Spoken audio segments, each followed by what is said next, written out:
बहन अनुप्रिया पटेल जिंदाबाद, बहन अनुप्रिया पटेल जिंदाबाद, अपना दल जिंदाबाद,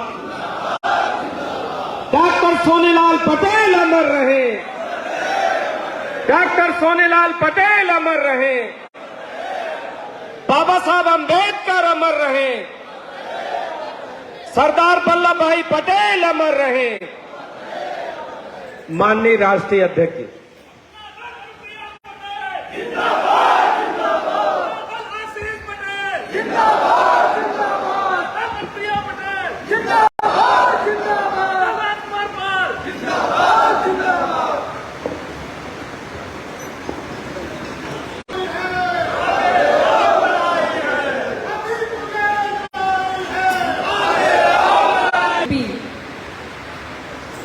भारत रत्न लौह पुरुष सरदार वल्लभ भाई पटेल,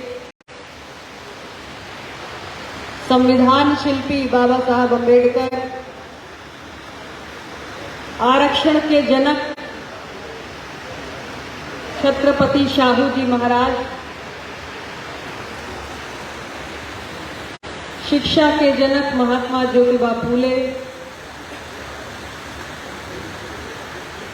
एवं अपना दल के संस्थापक, हम सब के प्रेरणा पुरुष, सामाजिक न्याय की विचारधारा के आजीवन पुरोधा, यशस्वी डॉक्टर सोनेलाल पटेल जी के चरणों में नमन करते हुए आज संगठन की मासिक बैठक की अध्यक्षता कर रहे सम्माननीय प्रदेश अध्यक्ष पूर्व विधायक श्री राजकुमार पाल जी, मंच पर उपस्थित पार्टी के कार्यकारी अध्यक्ष उत्तर प्रदेश सरकार में मंत्री माननीय श्री आशीष पटेल जी, हमारे विधानमंडल दल के नेता सम्माननीय विधायक श्री रामनिवास वर्मा जी, पार्टी के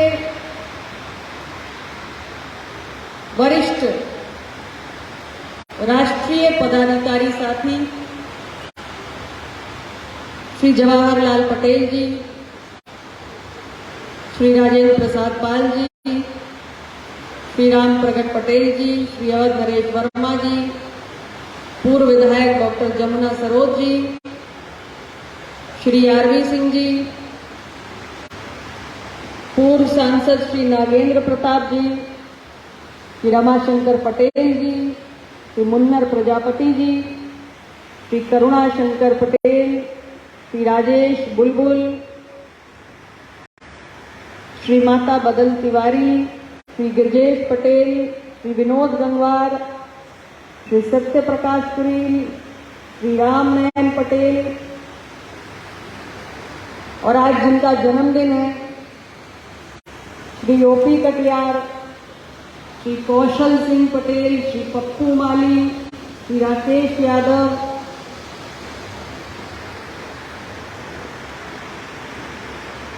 मंच पर उपस्थित हमारे सम्माननीय विधायकगण,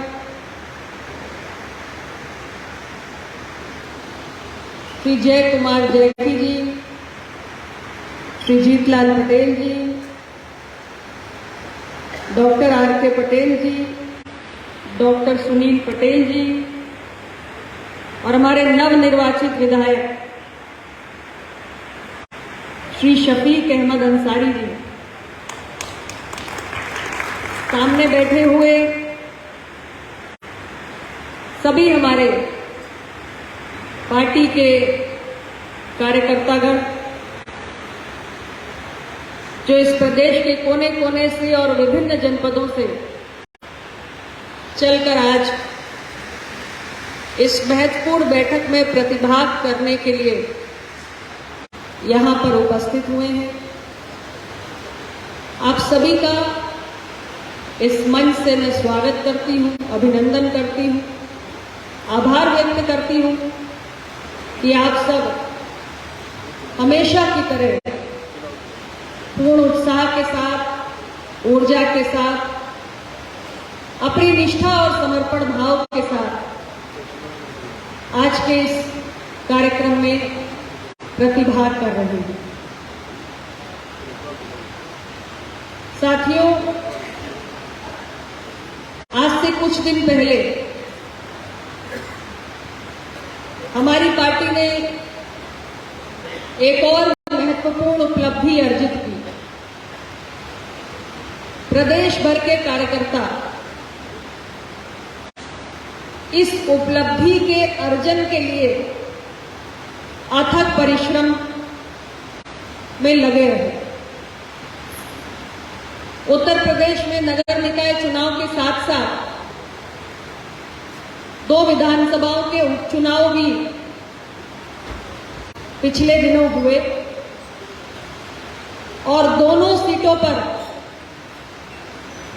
96 मिर्जापुर से और स्वार रामपुर से अपना दल के प्रत्याशी विजयी होकर आपके बीच में विधायक बनकर आए।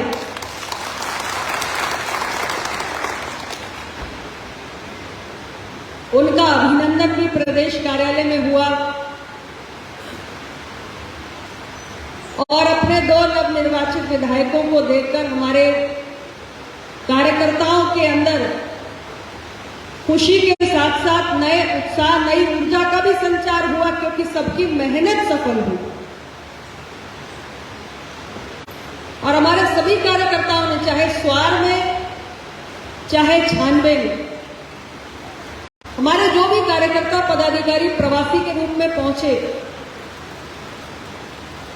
उन्होंने कड़ी मेहनत की और इस मेहनत से आपने एक और पार्टी के लिए सफलता अर्जित की, साथ ही साथ जमीन पर काम करने का एक बहुत बेहतरीन चुनावी अनुभव भी प्राप्त किया। क्योंकि जब तक पार्टी संगठन है, चुनाव तो एक के बाद एक आते ही रहेंगे, छोटे चुनाव, बड़े चुनाव, पार्टी को निरंतर चुनावी प्रक्रिया में भाग लेते रहना है और इसलिए अपने जनपद से बाहर, अपने जनपद से की सीमा से बाहर किसी अन्य जनपद में जाकर जमीन पर काम करने का ये अनुभव आपको भविष्य के छोटे से बड़े चुनाव में बहुत काम आने वाला है। मैं सभी कार्यकर्ताओं को बधाई देना चाहती हूं जो अपना अमूल्य समय लेकर इन दोनों विधानसभा उपचुनाव क्षेत्रों में रहे, कई दिन तक लगातार रहे। 1, 2, 3 दिन के लिए समय निकलने वालों को मैं कुछ नहीं कहना चाहती, क्योंकि 1, 2, 3 दिन में आप कुछ नहीं समझ सकते और ना ही कोई आप योगदान दे पाते। लेकिन जो कार्यकर्ता हमारे लंबे समय तक रहे हैं, उन्होंने बहुत अनुभव प्राप्त किया है। जमीन पर किस किस किस्म की समस्याएं आती हैं, कौन कौन सी चुनौतियां आती हैं, उसको आपने स्वयं अनुभव किया और आपका जो फीडबैक हमें प्राप्त हुआ, उसके आधार पर चुनाव जीतने की रणनीति में जहां भी आवश्यक परिवर्तन की हमें जरूरत महसूस हुई, वो भी हमने किया। तो आपका ये फीडबैक पार्टी के बहुत काम आया।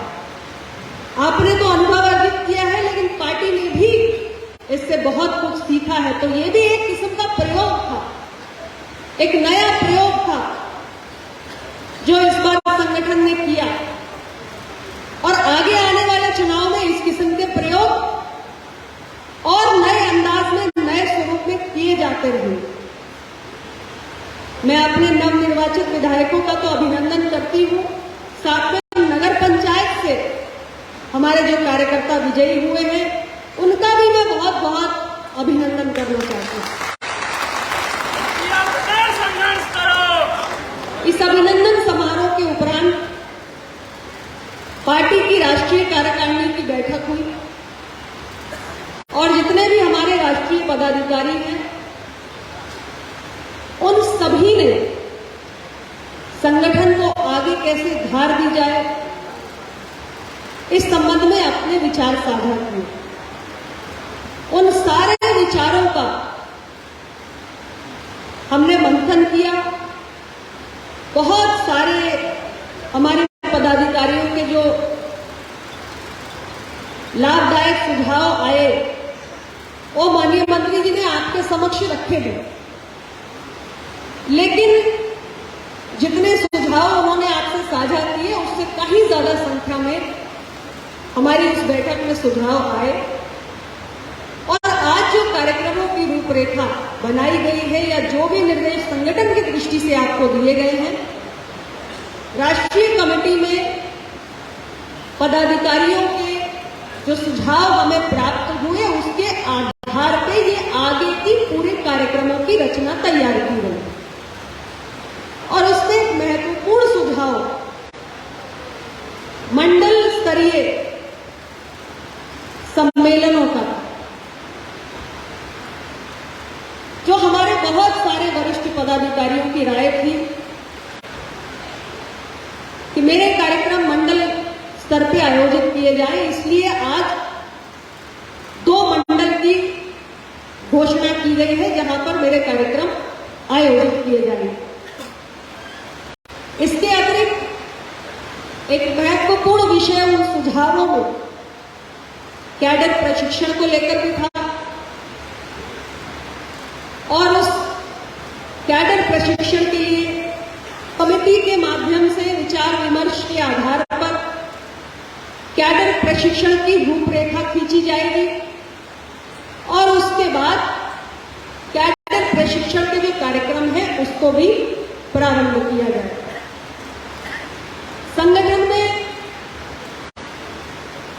बदलाव और संगठन में रिक्तियों और नए पदों की घोषणाओं को लेकर, यानी चुनाव के बाद जो हमने कार्यकारिणियां भंग की थी, उस पर लेकर भी महत्वपूर्ण सुझाव आए थे। और उसके आधार पर एक जरूरी बात यही निकल कर आई थी कि अगर जिलों में जाकर सारे कार्यकर्ताओं को एक स्थान पर एकत्रित करके बैठक विचार विमर्श के माध्यम से आम सहमति से कोई नाम निकल कर आता है, तो हमें जनपद अध्यक्ष के दायित्व को ऐसे व्यक्ति को सौंपना चाहिए।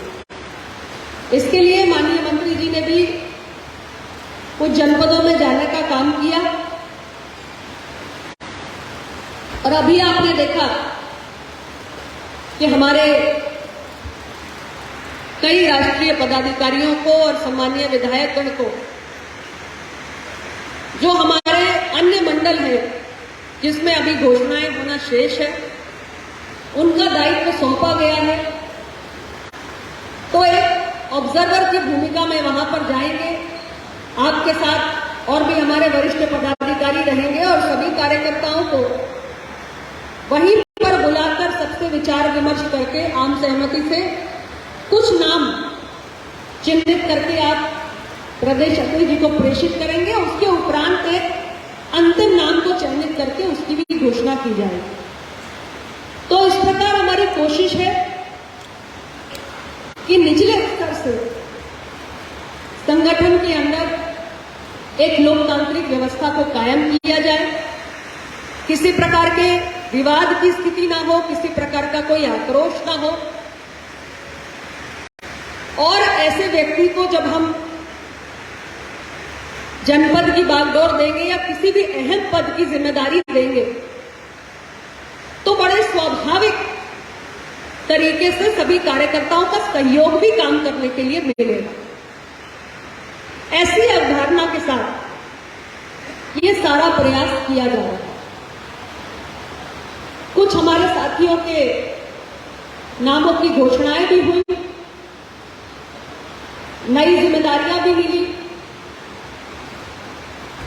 उन सभी को मैं अपनी ओर से असीम शुभकामनाएं देना चाहती हूं, इस उम्मीद के साथ कि संगठन में जो आज आपसे अपेक्षा की है, उन अपेक्षाओं पर खरा उतरने का आप पूरी ईमानदारी से प्रयास भी करेंगे। साथियों, आने वाले 2 जुलाई की तारीख हमारी पार्टी के लिए बेहद महत्वपूर्ण है। हमारे संस्थापक की जन्म जयंती पूरे भव्यता के साथ प्रतिवर्ष प्रदेश के किसी कोने में मनाने की हमारी परंपरा है और हर बार हम अपने इस आयोजन में सफल भी होते हैं। हर बार हमारे कार्यकर्ता प्रदेश के कोने कोने से बढ़ चढ़कर इस कार्यक्रम को सफल बनाने में हिस्सा लेते हैं। बड़ी भारी संख्या में आम जनमानस की इसमें भागीदारी होती है, केवल कार्यकर्ताओं की नहीं।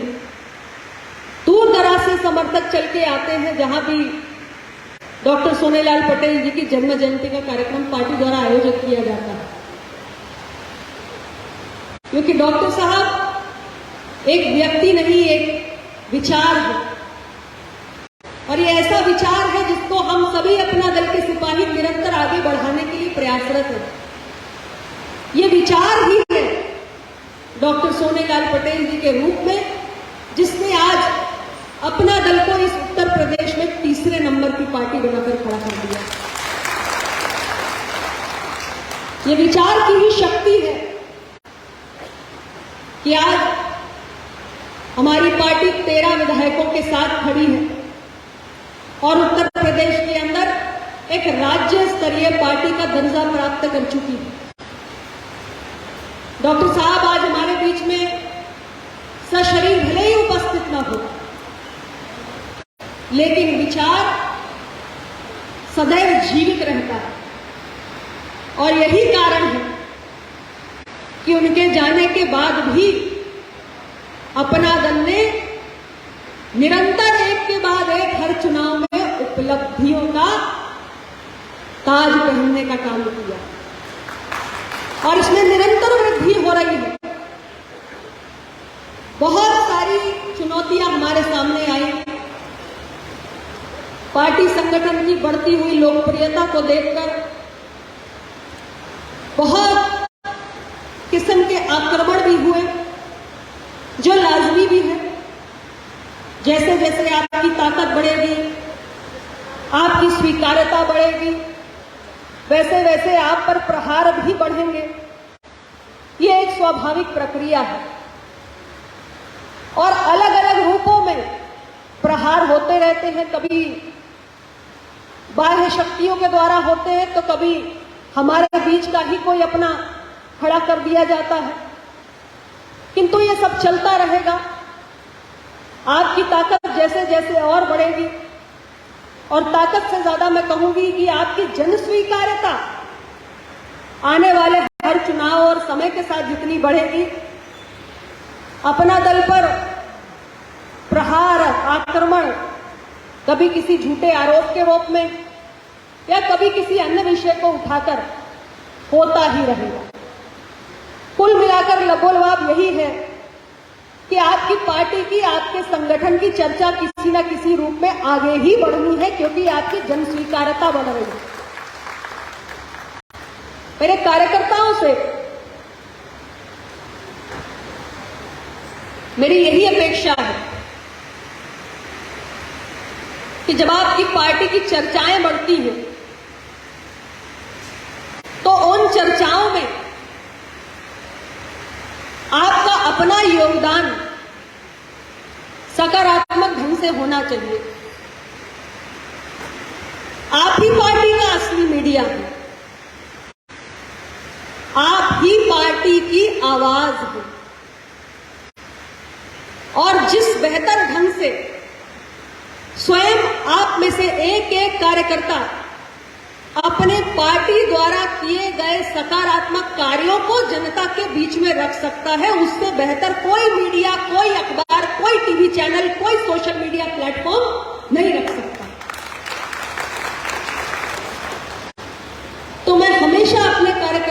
कहती हूं कि पार्टी की वैचारिक प्रतिबद्धताओं को लेकर आपको और ज्यादा अपनी अभिव्यक्ति में बेहतरी लाने की आवश्यकता है।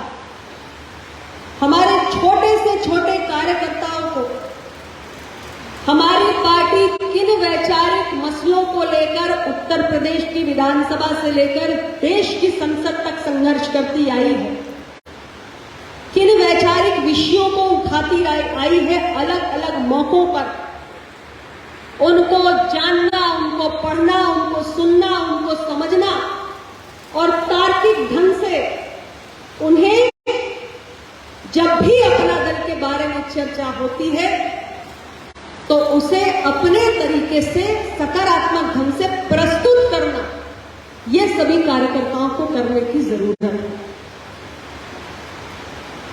हमारे संगठन में बहुत देर मैंने आप लोगों के विचार सुने। आज के एजेंडा में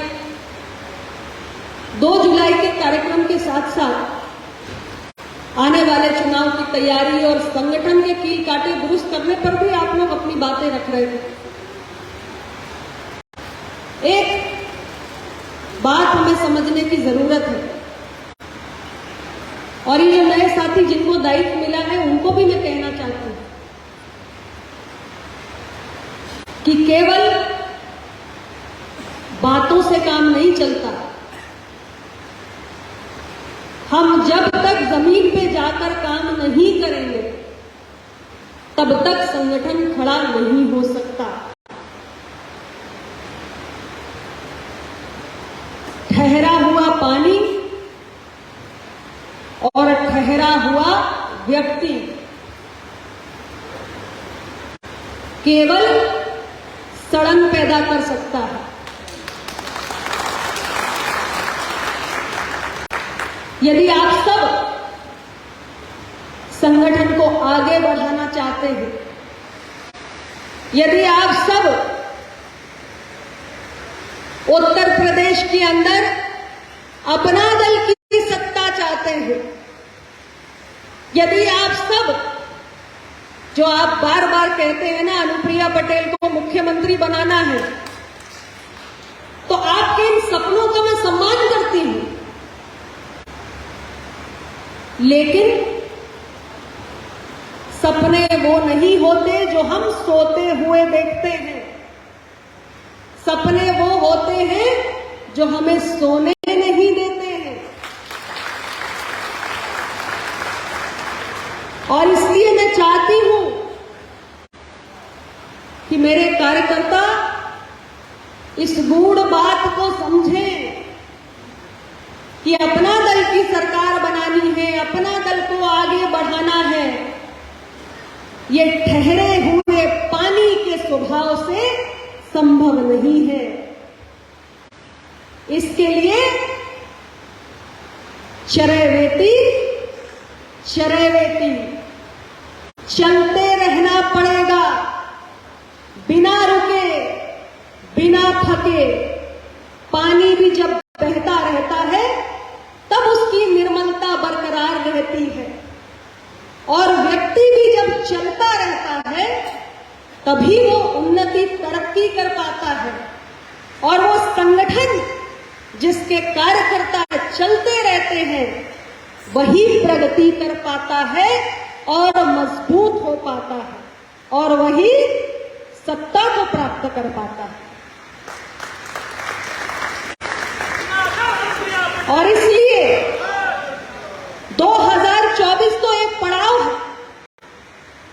ऐसे न जाने कितने पड़ाव इस राजनीतिक यात्रा में आते रहेंगे। लोकतंत्र है, एक के बाद एक चुनाव आएगा। 2024 है, उसके बाद 2025 होगा, उसके बाद 2027 होगा। यह प्रक्रिया तो अनवरत चलेगी। लेकिन जैसे ये प्रक्रिया चलती है वैसे हमें भी चलते रहना है और बिना चले हम संगठन को जिन ऊंचाइयों पर ले जाने की कल्पना करते हैं ये संभव नहीं है।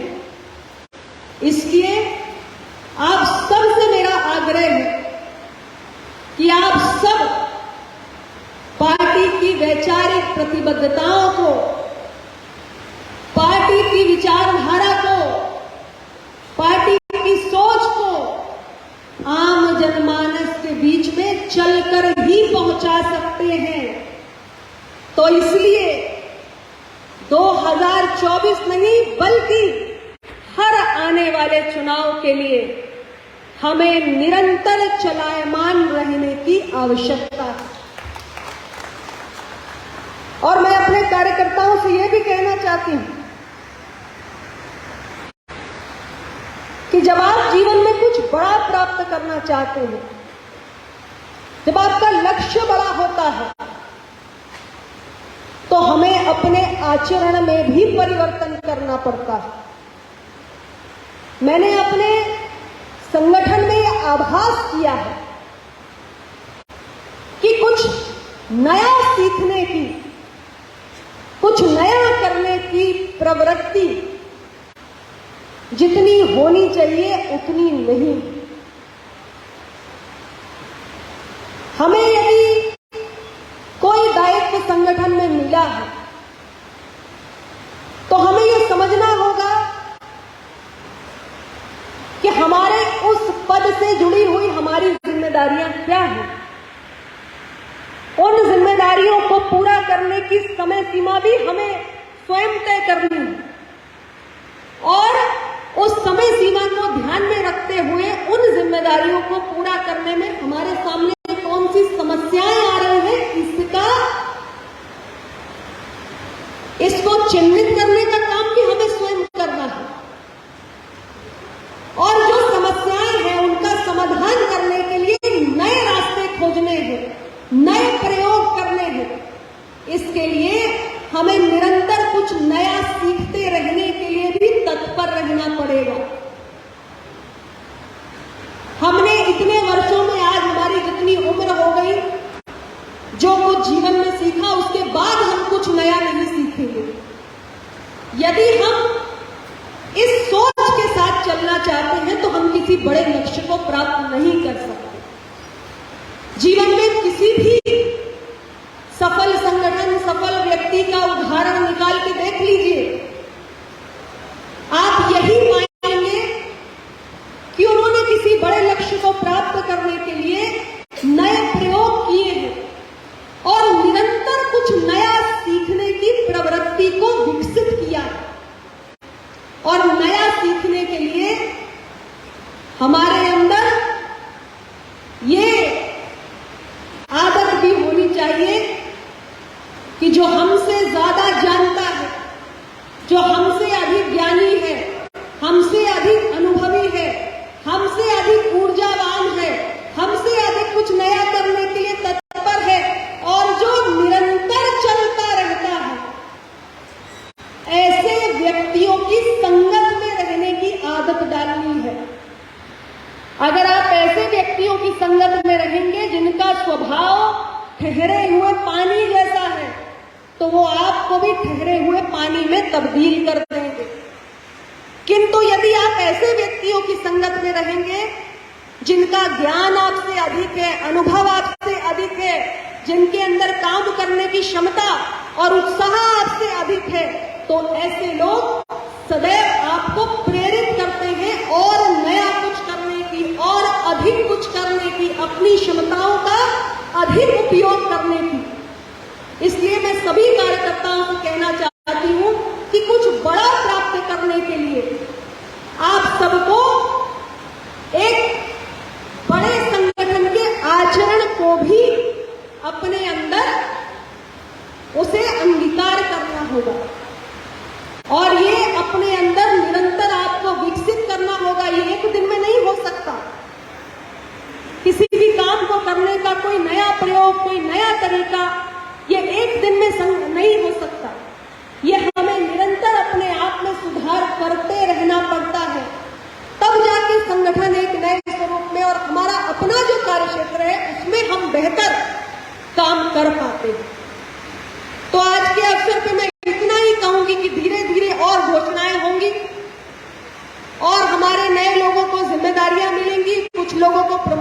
जाएगा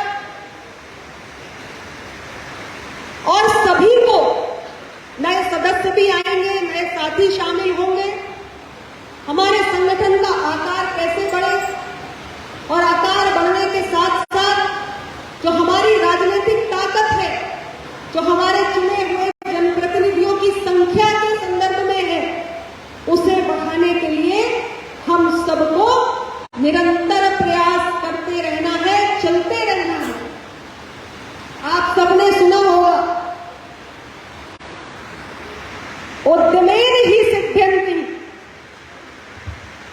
कार्याणि न मनोरथ। उद्यमेन ही सिद्ध्यन्ति कार्याणि न मनोरथ। न ही सुप्तस्य सिंहस्य